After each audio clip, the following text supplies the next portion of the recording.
Look at the subject of marriage today, for example. Every time we talk marriage, they say marry your friend. That's not in the Bible. The principles of marriage they teach us today are the things picked from the gutters. What the Western world adopt, that's what the church teaches now. Meanwhile, when you go to the Western world, 7 out of every 10 marriage breaks because they marry their friends. They marry who they love.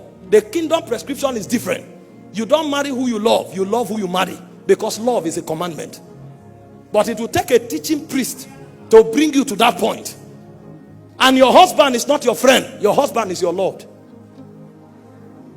Your wife is not your slave. Your wife is a co-heir with you. So when a man is dealing with his wife, he's dealing with his wife the way Christ deals with the church. He dies to bring his wife's reality out. And when a wife is dealing with the husband, like Sarah, she calls her husband Lord.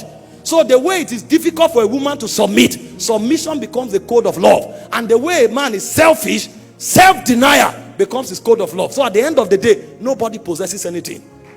It's a kingdom pattern, because when marriage is completed, you will not just have children, you will become like Christ.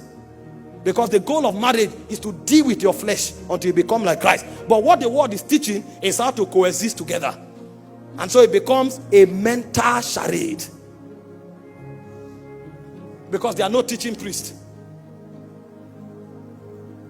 He said, as holy women, the same way Sarah called her husband Lord.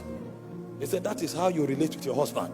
And he said, concerning the man, for your prayer to be answered, deal with her with understanding as a weaker vessel. So the man is disadvantaged, the woman is disadvantaged if they choose to walk in the flesh.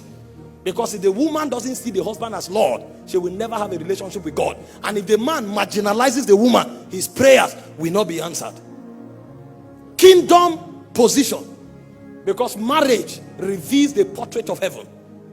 But we reduce it to earthly things. You will see people go for marriage seminar. They tell them to dress naked before their husband. Because love is sensual. Love is not a commandment. So a wife is taught how to seduce the husband. Is she a harlot?